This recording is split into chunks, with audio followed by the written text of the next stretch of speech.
In the unforgiving dust of the 1870s, Arizona Territory, a father's desperate gamble sealed his daughter's fate. Elara Vance, a woman raised on poetry and piano sonatas, was offered up as a peace offering, a living sacrifice to settle a debt. She was forced to marry the one man the settlers and soldiers alike spoke of in hushed, terrified whispers, Nantanlupan, the wolf of the Chiricahua Apache. They told her he was a savage, a killer, with eyes as cold as a winter night. But in the vast, silent wilderness of his world, she would discover that behind the warrior's fearsome legend, he hid a heart, a story, and a sorrow that no one knew. This is the story of a promise made in terror, and the love that bloomed in the most unlikely of places. The late August sun of 1875 beat down on the Double V Ranch with a merciless, brassy glare, baking the very soul of the land. For Elara Vance, the heat was a familiar adversary, but today it felt different, heavier, as if pressing down on her with the weight of all the world's despair. From the porch of the modest clapboard house her father had built with his own 2 hands, she watched him. Jebediah Vance, a man whose shoulders were once as broad and steady as the mesas on the horizon, now seemed stooped, whittled down by worry. Their world, once a small but vibrant patch of green carved out of the ochre desert, was shrinking.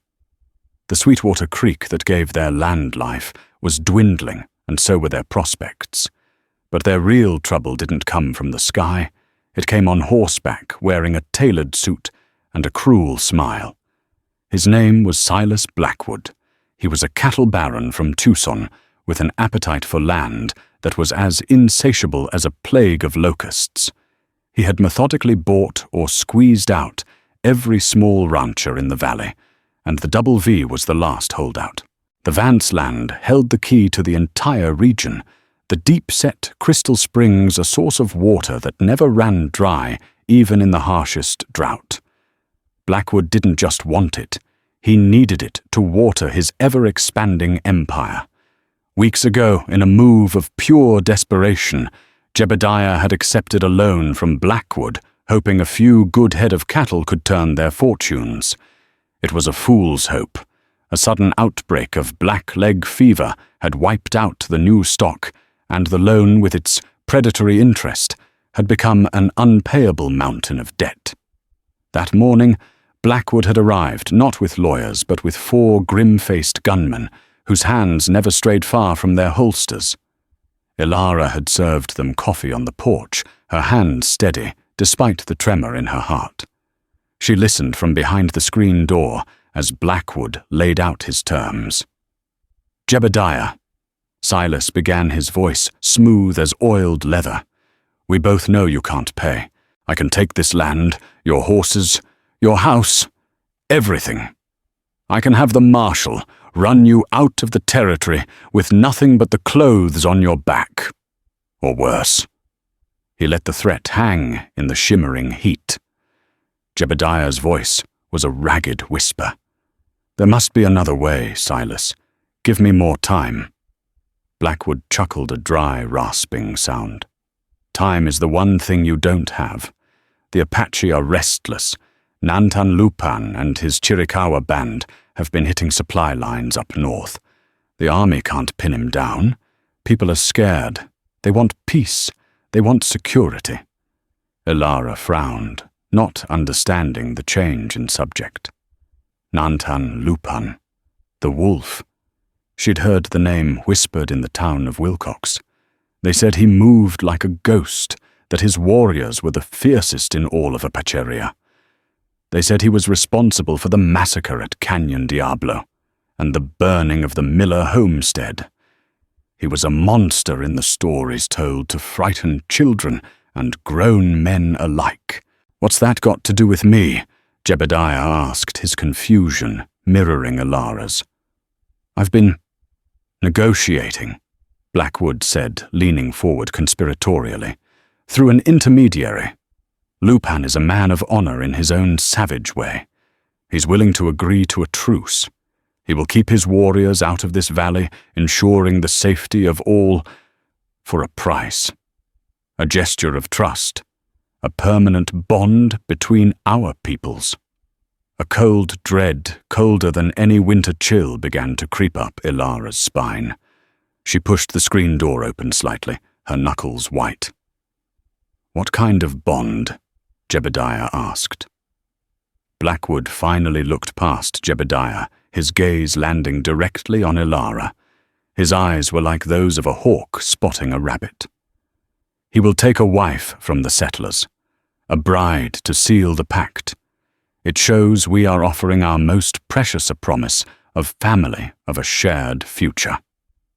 He smiled, but it was a predator's baring of teeth. "And I have suggested the perfect bride, a symbol of peace from the very land he will now be sworn to protect." The world seemed to tilt. The buzzing of the cicadas grew to a deafening roar in Ilara's ears. Her father's face went slack with horror, then purpled with rage. "You can't be serious," Jebediah choked out, rising to his feet. "My daughter, you want me to give my Ilara to him?" "It's a brilliant solution, isn't it?" Blackwood said, standing calmly. "Your debt to me is complicated. This arrangement would clear it. I would consider the loan paid in full. Your ranch would be safe. The entire valley would be safe thanks to your daughter's sacrifice." He savored the word. "Think of her as a hero Jebediah, an Arizona Joan of Arc." "Get out!" Jebediah snarled, his hand trembling as he gestured toward the trail. "Get off my land before you what?" Blackwood interrupted his voice, dropping its friendly veneer and turning to pure steel. "You have nothing, old man. If you refuse, I'll take this land by sundown. And if you try to fight, my men will be happy to demonstrate the cost of such foolishness. Then once you're gone, I'll still have to deal with the Apache. This way, one problem solves another." He paused, letting the final venomous piece of his plan settle. "The choice is simple. Your daughter marries the chief, or I burn this ranch to the ground with you inside it." Ilara stepped out onto the porch. All eyes turned to her. She looked at her father's broken expression, the raw fear mixed with shame. She looked at Blackwood's smug, triumphant face. And she looked at the parched land that was her home, the only home she had ever known. She had been raised to be a lady, to marry a decent man from town, to raise children who would read Shakespeare and listen to Mozart. But that life was a phantom, an illusion that had just been shattered. Her voice, when it came, was surprisingly clear and steady. "I'll do it."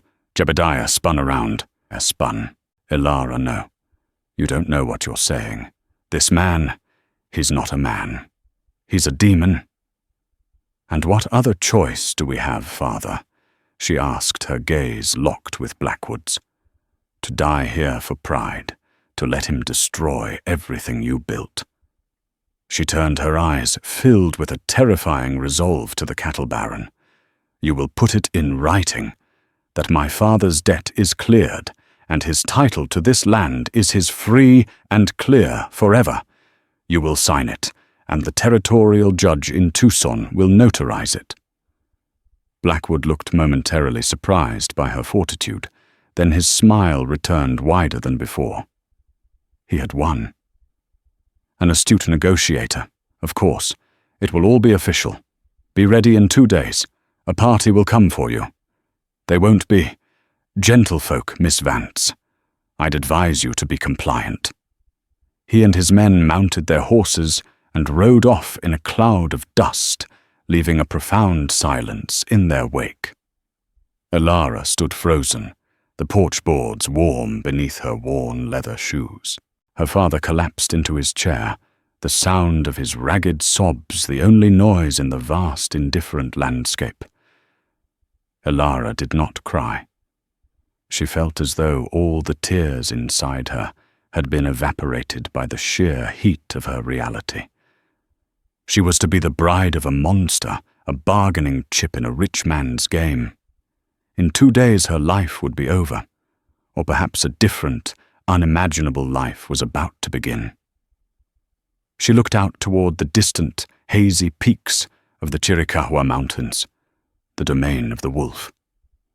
They looked like jagged teeth against the bruised twilight sky, and soon they would be her home. The 2 days passed in a blur of suffocating dread. Elara packed a single small trunk with the few things she couldn't bear to part with her mother's silver locket, a well-worn book of Keats's poetry, and a spare dress of simple calico. Each item felt like an artifact from a buried life. Her father moved about the house like a ghost, his eyes red-rimmed and vacant. He couldn't look at her, consumed by a guilt so profound it was a physical presence in the room. There were no words that could comfort either of them. On the morning of the 3rd day, they arrived. They were not Silas Blackwood's men, nor were they soldiers. They were 5 Apache warriors materializing from the landscape as if conjured from the dust and heat. They sat on their ponies at the edge of the property line, silent, watchful. Their presence was more unnerving than any armed posse. They wore buckskin leggings and simple cotton shirts. Their black hair was held back by cloth bands. They were lean hard, and their dark eyes missed nothing. One of them, a stern-faced man with a deep scar running along his jaw, dismounted and walked toward the porch. He did not speak, but simply gestured toward Elara. It was time. The farewell was brutal in its brevity. Jebediah finally grabbed his daughter, holding her in a fierce, trembling hug. "I'm so sorry, Ellie." He choked out his voice, thick with unshed tears. "I've damned you.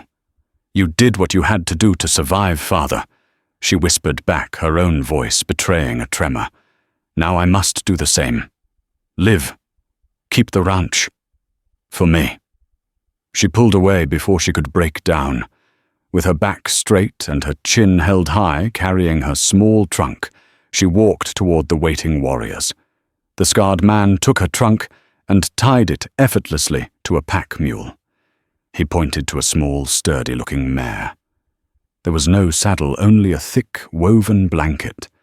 Elara had ridden her entire life, but never like this. She hiked up her skirts and awkwardly pulled herself onto the horse's back. The warriors watched her, their faces impassive, betraying no hint of amusement or pity. Without a word, their leader turned his pony, and they set off Elara in their midst, a prisoner in all but name.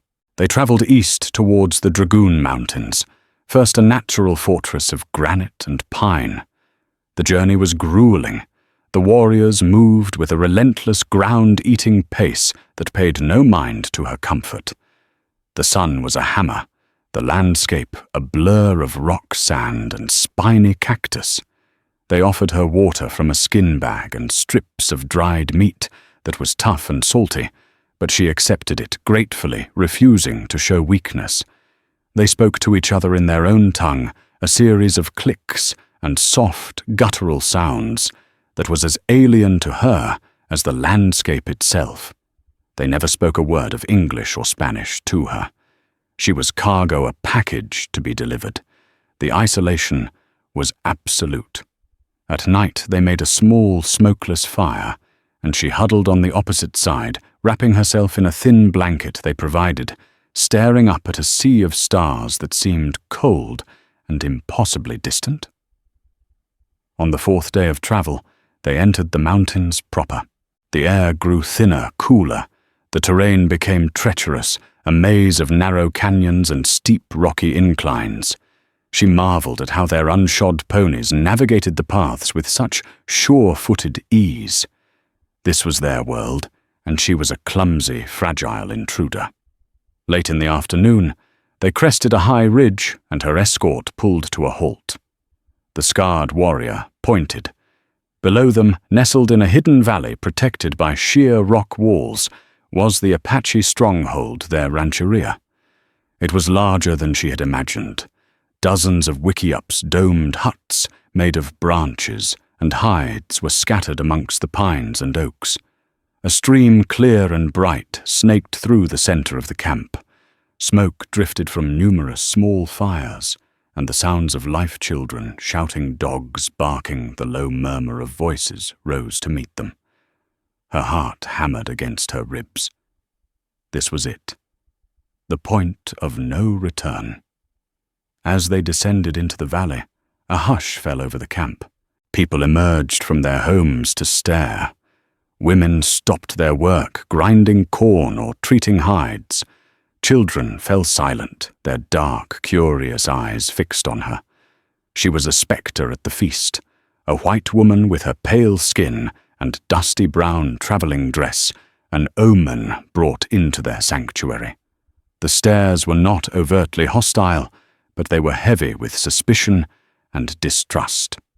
Her escort led her through the center of the camp toward a wickiup that was slightly larger than the others and set apart on a small rise.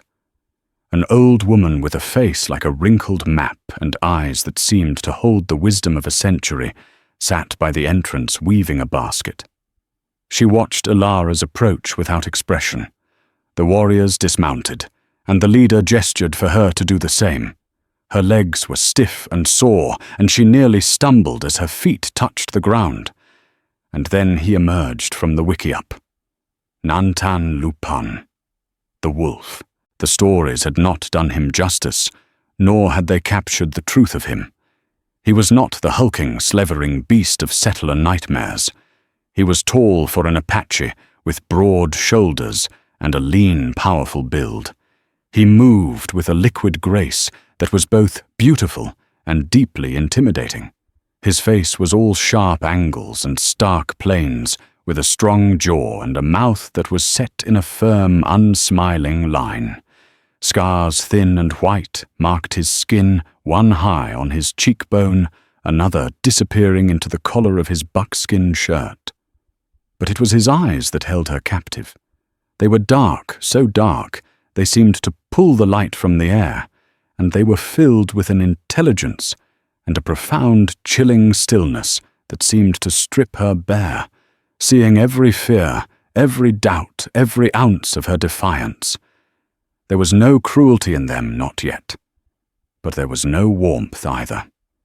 There was nothing. It was like looking into the void. He listened as the scarred warrior, whom she later learned was his lieutenant Ju, gave a brief report in Apache. Throughout the report, the chief's eyes never left Ilara's face. When Ju was finished, the chief gave a curt nod. Ju and the other warriors dispersed, melting back into the life of the camp. Ilara was left standing alone, before him her small trunk at her feet. The entire camp was watching. The silence was absolute, broken only by the sigh of the wind through the tall pines. He took a step toward her. She flinched, an involuntary reaction she instantly regretted. His eyes narrowed, almost imperceptibly. He stopped. He spoke, and his voice was not the savage growl she had expected. It was a deep baritone, quiet, yet it carried in the still air with an undeniable authority. He spoke in Apache a single sentence. The old woman who had been weaving rose slowly and came to stand beside Ilara. She looked at the chief, then at the terrified young woman. The old woman's voice was raspy, like dry leaves skittering across rock. "He welcomes you," she translated into broken, heavily accented English. "He says this is your home now." Ilara looked from the old woman to the formidable man before her. Home. This place of dust and fear, this cage of rock and suspicion, was to be her home. And this man, this feared warrior, whose eyes held the emptiness of a winter sky, was to be her husband. The word was a mockery, a bitter pill of ash in her mouth. The ceremony, she was told, would be that night. It would be simple, a binding of hands and a shared meal. It was not a marriage of love or even choice. It was the sealing of a contract, and she was the price. The ceremony was a dreamlike horror. Elara was dressed by the old woman, whose name she learned was Ishkay-ne, in a soft-fringed deerskin dress that felt alien against her skin. She was led to a large, central fire where the entire tribe seemed to be gathered. She stood beside Nantan Lupan, whose personal name, Ishkay-ne had whispered, was Taza, as a shaman chanted in a low, hypnotic monotone, smoke from sacred herbs stinging her eyes. Their wrists were bound together with a strip of leather. They shared a piece of corn cake and drank water from the same clay cup. And that was it. She was married. Taza led her back to his wickiup, his hogan, the leather cord, still connecting them. Once inside, he used a small knife to slice the binding. The freedom was jarring. The interior of the home was larger than it looked, from the outside, meticulously clean and sparse. Furs and woven blankets were piled neatly on one side for sleeping. A few baskets, a water skin, and his weapons, a bow and quiver of arrows, a lance and a rifle wrapped in hide, were arranged on the other. A small fire pit in the center was cold. He gestured to the pile of furs. "You sleep there," he said. The words were English. Perfect, unaccented English. Elara stared at him, shocked into speechlessness. In all the days of travel, no one had spoken a word she could understand. She had assumed he couldn't or wouldn't. The discovery that he could and had chosen not to felt like a deliberate cruelty, a way to heighten her sense of isolation. "You speak English," she stated, her voice barely a whisper. "I listen more than I speak," he replied, his tone flat, offering no further explanation. He turned his back to her and began checking the string on his bow, the message clear. The conversation was over. He laid out a single blanket for himself on the opposite side of the hogan, as far from her as the small space would allow. He lay down, pulling the blanket over his shoulder, and within minutes his breathing evened into the slow, deep rhythm of sleep. Elara remained standing for a long time, a statue in a borrowed dress. This was her wedding night. She had been sold and delivered, and now she was being ignored. A strange mix of relief and humiliation washed over her. She finally sank onto the soft pile of furs, pulling one over herself, but she did not sleep. She lay awake, listening to the sounds of the camp fade and the breathing of the stranger who was now her husband, the wall of his silence, more imposing than any fortress. The days that followed fell into a strange, monotonous pattern. Taza would rise before the sun gone, before she was fully awake.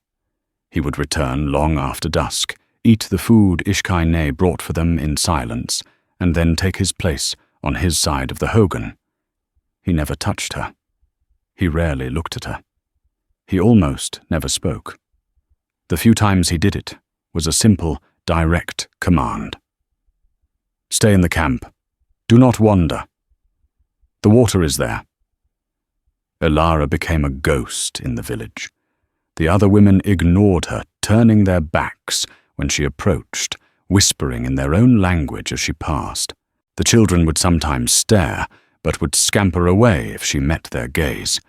She was a pariah, the white woman, the living symbol of a truce none of them seemed to trust.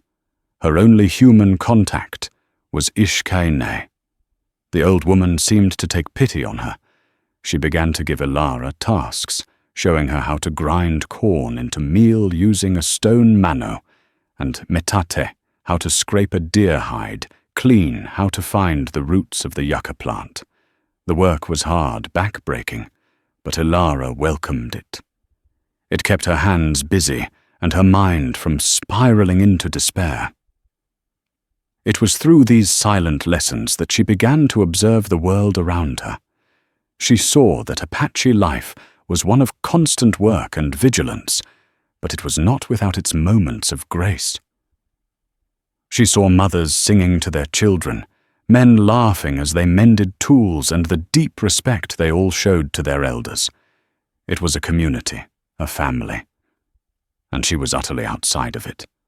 She also began to observe her husband, not the silent, imposing figure in their hogan, but the man he was among his people. She watched from a distance as he trained the young boys, teaching them how to shoot an arrow with lethal accuracy. He was a patient teacher, firm, but never cruel. She saw him speaking with the other warriors. His face animated his hands, gesturing as he explained a strategy.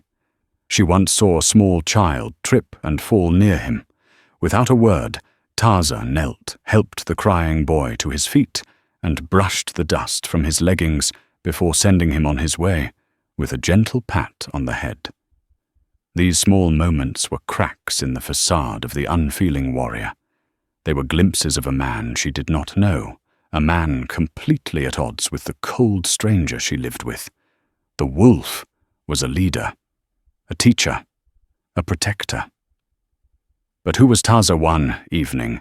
A storm rolled in from the mountains, a violent deluge of rain and lightning that shook the very ground. The temperature plummeted.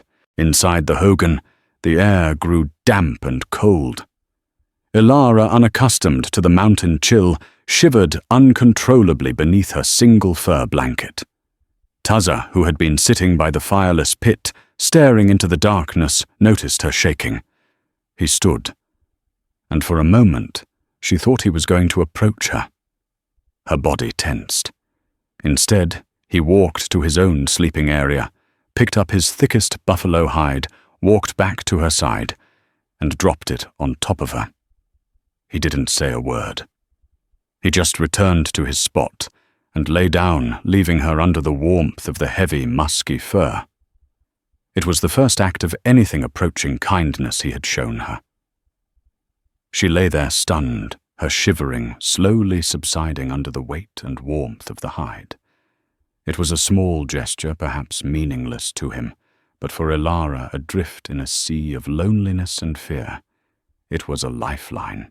It was a flicker of light in the profound darkness of her new life, a hint that somewhere beneath the ice there might be something else, something human. She clutched the edge of the buffalo hide, buried her face in its unfamiliar scent, and for the first time since leaving her father's ranch, she wept. The gift of the blanket was a turning point, not because it thawed the glacier between them, but because it allowed Ilara to hope that it wasn't permanent. She began to watch Taza with a new intensity, searching for more cracks in his armor. Her fear of him was slowly being replaced by a deep, gnawing curiosity. Who was this man of violent contradictions? Her relationship with Ishkai-Ne deepened as well. The old woman seemed to sense the shift in Ilara and began to speak more freely during their daily tasks. She taught Ilara the Apache names for the plants and animals, the stories of the creation of the mountain spirits. Ilara, with her love of books and learning, was a rapt student. She found a strange comfort in the rhythm of the language, the richness of the culture she had been taught to fear. One afternoon, as they sat in the sun, mending a worn buckskin shirt, Ilara gathered her courage. Ishkai-Ne, she began, her voice soft. My husband, Taza, why is he so silent? The old woman's nimble fingers paused in their work. She looked out across the valley, her ancient eyes fixed on something only she could see. The loudest screams are silent ones, she said cryptically. I don't understand. Ilara pressed gently. Ishkai-Ne sighed a sound like the rustling of dry corn husks. He was not always this way. Before there was laughter in his voice. He was a young warrior, proud and strong. He had a wife. Her name was Sonze-Are, Morning Star. She was the daughter of a great chief, and their love was a song for all to hear. Ilara's breath caught in her throat. A wife. Of course he would have had a life before her.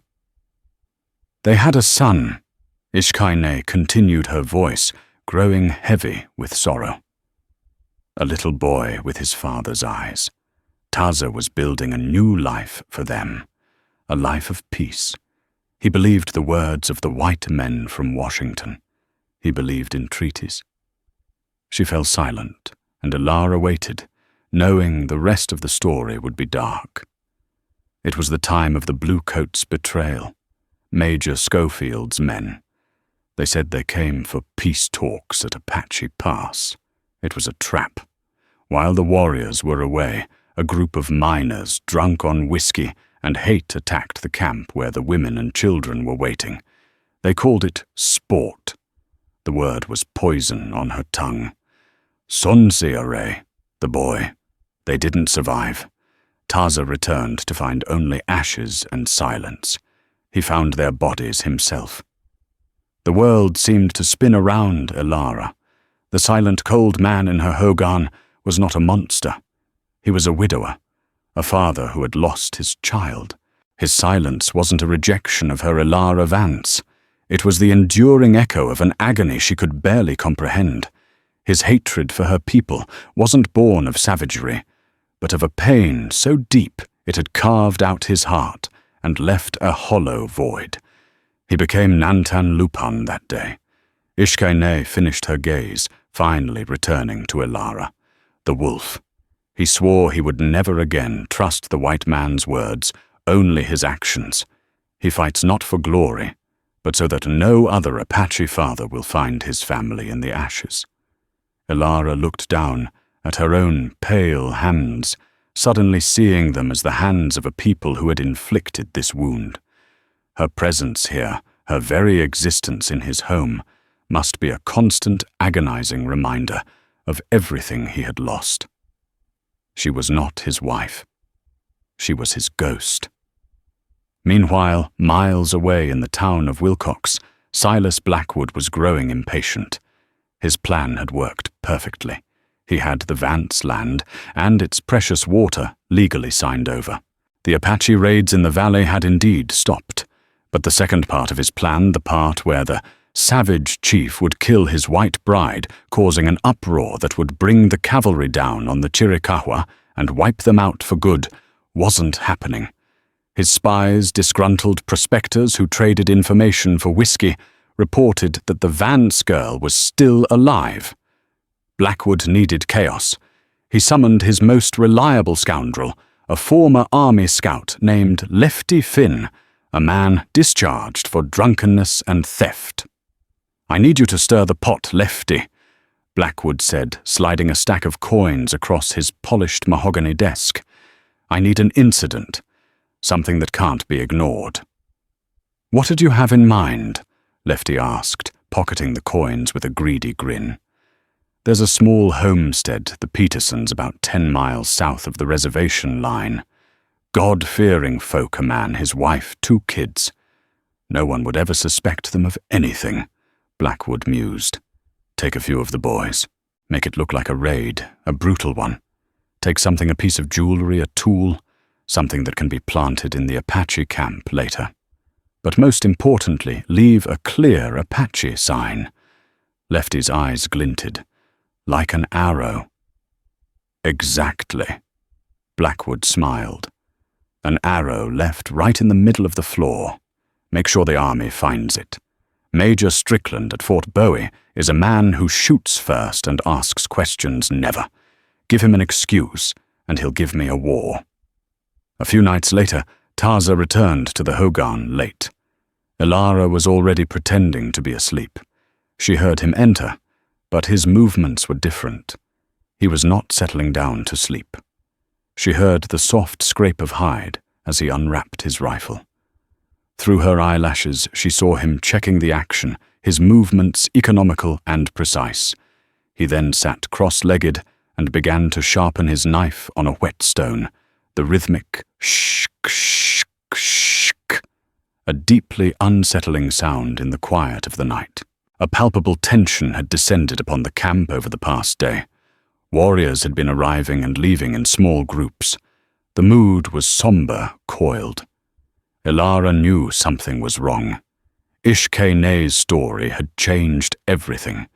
She no longer saw him as a captor, but as a man standing on the edge of a precipice, and she felt a terrifying, illogical urge to pull him back. She sat up. He didn't stop his sharpening, but she knew he was aware of her every move. "What is it?" she asked, her voice barely a whisper. "What's happened?" For a long moment, the only sound was the scrape of steel on stone. She thought he would ignore her, as he always did. Then the sound stopped. He looked at her, and for the first time, his eyes were not empty. They were filled with a cold, burning fire. "A family of settlers," he said, his English crisp and sharp. "Murdered. The soldiers found one of my people's arrows in their home." "But you didn't—" She started, the words dying in her throat.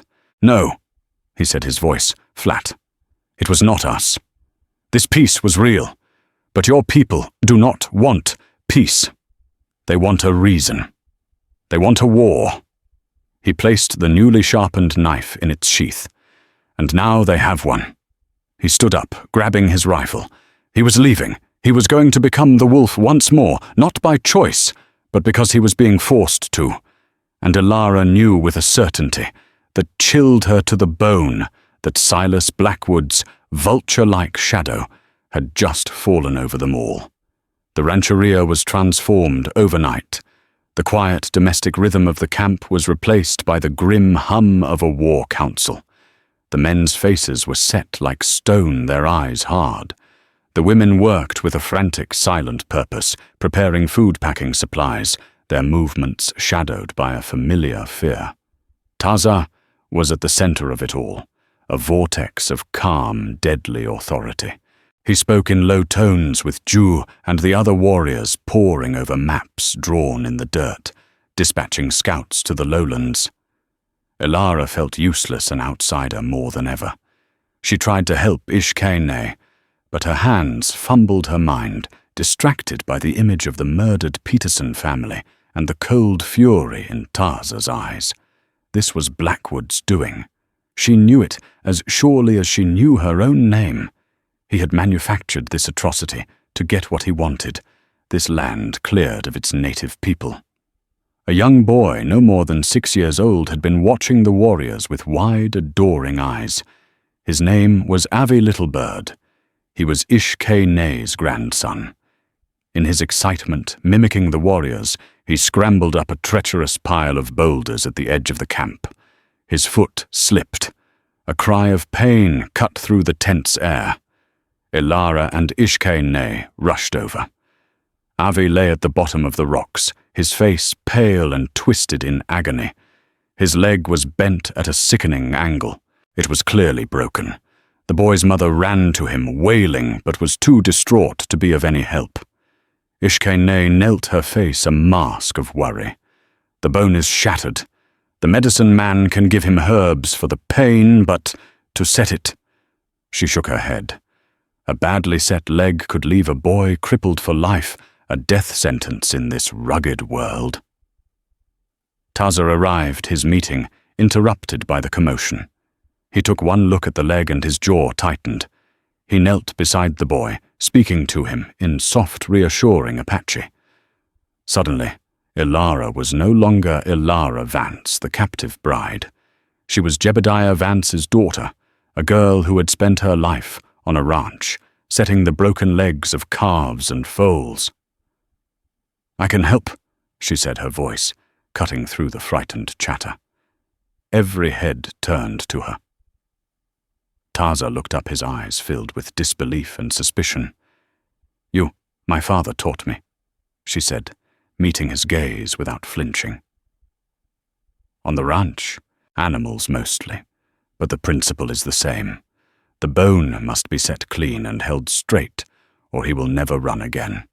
Ishkay-Nay looked from Ilara to Taza, a question in her eyes.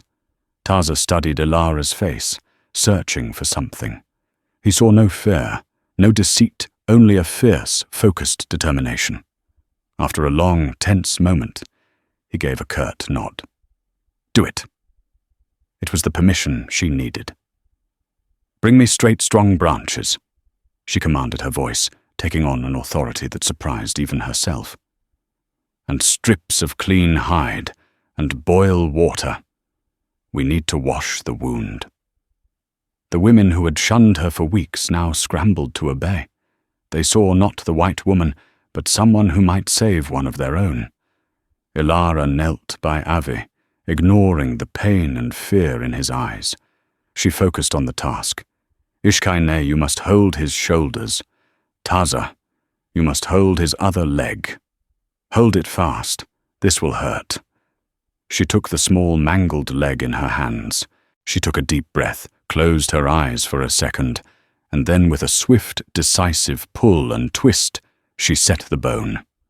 The boy screamed a raw, piercing sound, and then mercifully fainted from the pain. Ilara, her own face slick with sweat, did not hesitate. She worked quickly, cleaning the cuts, packing them with a poultice of herbs Ishkaine provided, and then skillfully binding the leg between the wooden splints, wrapping it tight and secure. When she was finished, she sat back on her heels, exhausted, but relieved. The leg was straight. The boy was breathing peacefully, his face relaxed in his unconscious state. The camp was silent. Everyone was staring at her, their expressions a mixture of awe and shock. She had touched one of their children, not with malice, but with healing. Taza looked from the boy's perfectly splintered leg to Ilara's face. The fire in his eyes was gone, replaced by something she couldn't name. It was a look of profound reassessment, as if he were seeing her for the first time. Later that evening, the camp had settled into a watchful quiet. Ilara sat outside the hogan, patching a tear in her dress, her mind still replaying the events of the afternoon. The door flap pushed open, and Taza stepped out. He walked over and sat on a log near her. It was the first time he had ever voluntarily sat beside her.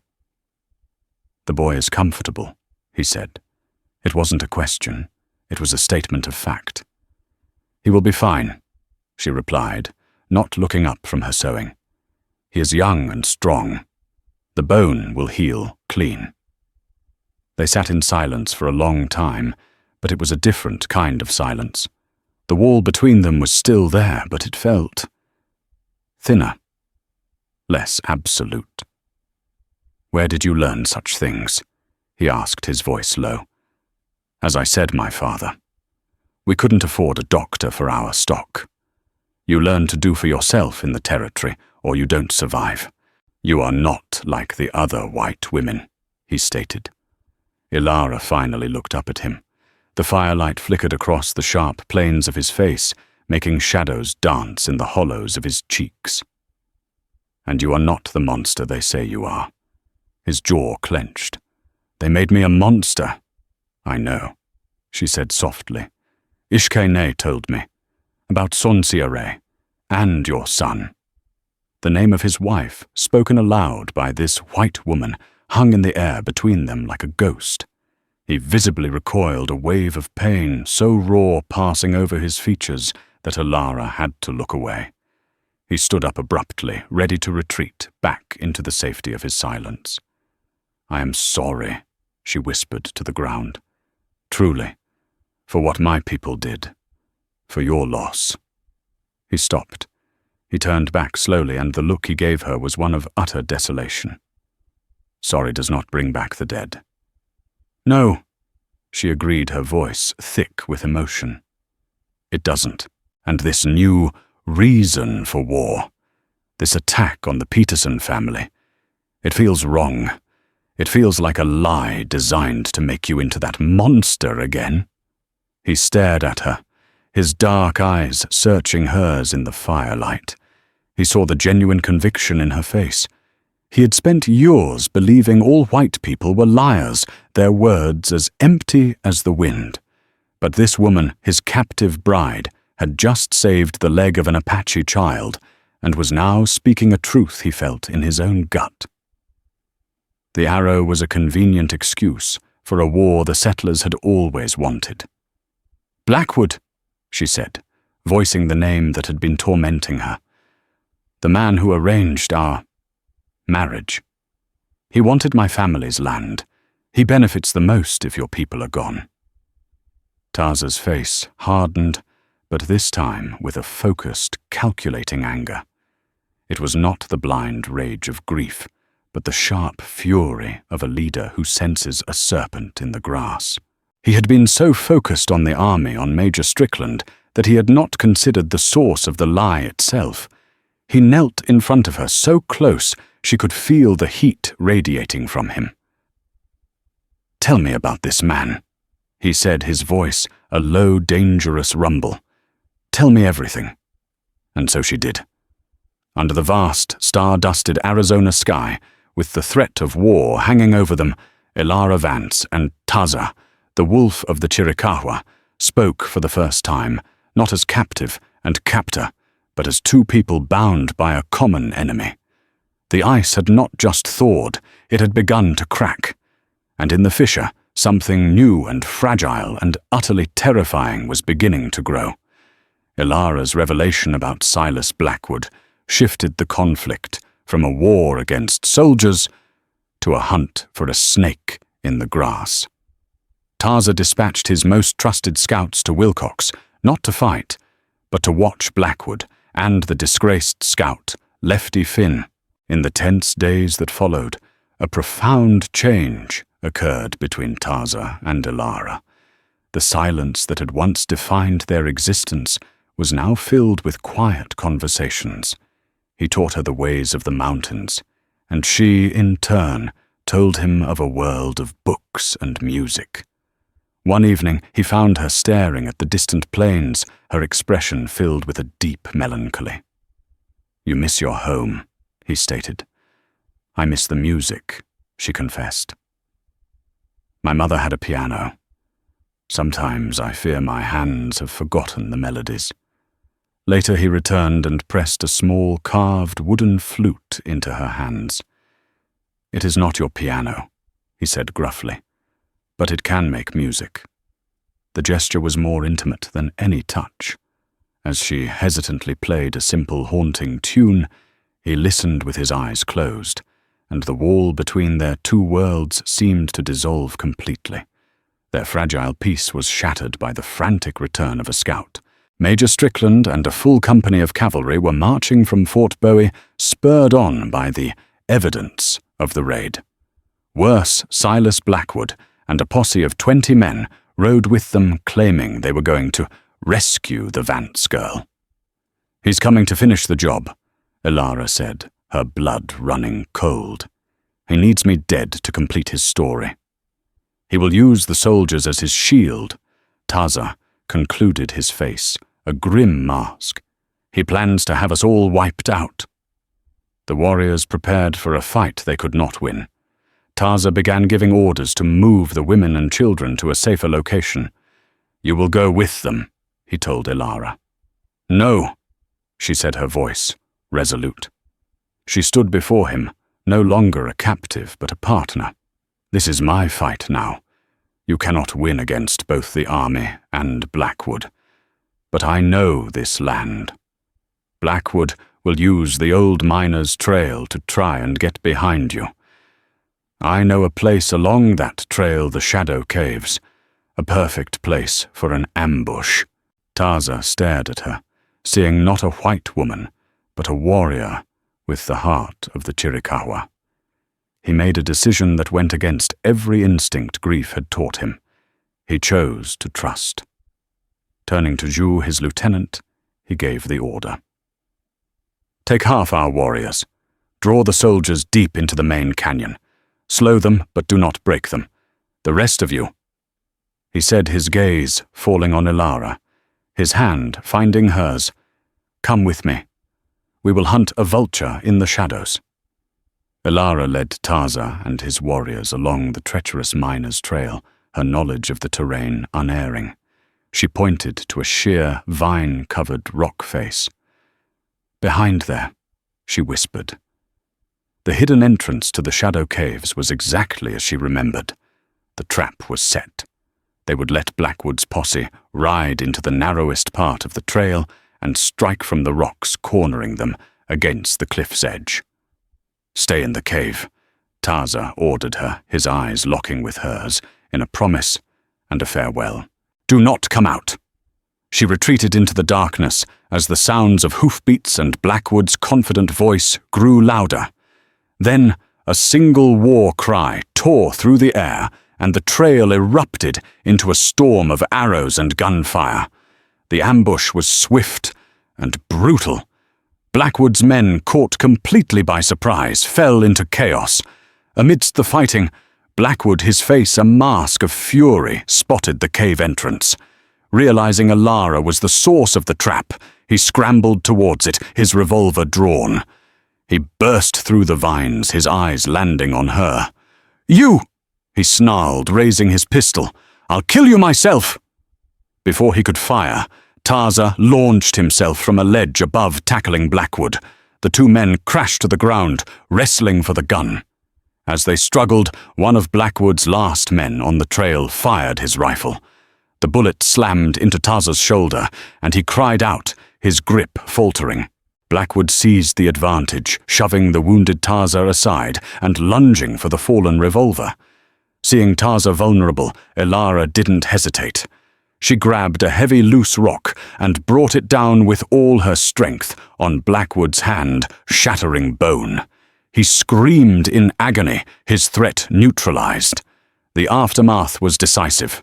Blackwood and his surviving men were captured.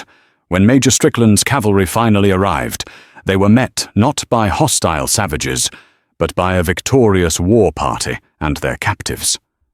Lefty Finn, seeing the game was up, confessed everything, exposing Blackwood's entire conspiracy. That night, Alara gently dressed Taza's wound in the quiet of their hogan. The battle was over. Her name was cleared. "You are free, Alara," Taza said, his voice heavy. "Your father is waiting. You can go home." She paused, looking from his face to the small, intimate space that had become her world. She thought of her father's ranch, of the life she left behind, and knew it was no longer where she belonged. She met his gaze, her heart open and certain. "I am home," she whispered. A slow smile transformed Taza's face, washing away years of pain. He reached out with his good hand and gently cupped her cheek. He leaned in and kissed her a kiss that sealed not a treaty of peace between two peoples, but a pact of love between two souls who had found their sanctuary in each other. The story of Alara and Taza is more than just a tale from the Wild West. It's a powerful reminder that our greatest enemies are often the prejudices we hold and the stories we tell ourselves about others. Theirs was a journey from terror to trust, from a forced marriage to a bond that would redefine their lives and bring a lasting peace to a valley torn by hatred. They proved that courage isn't just about facing bullets and arrows, but about having the strength to see the humanity in someone you were taught to fear, and the bravery to open a heart you thought was closed forever. In the untamed wilderness of the human soul, they found their true home. If the story of Alara and Taza's unexpected love and unwavering courage moved you, please show your support by giving this video a like, sharing it with someone who loves a powerful story, and be sure to subscribe to our channel. We have many more tales from the untamed West, where history and heart collide, and we'd be honored to share them with you. Thank you for listening.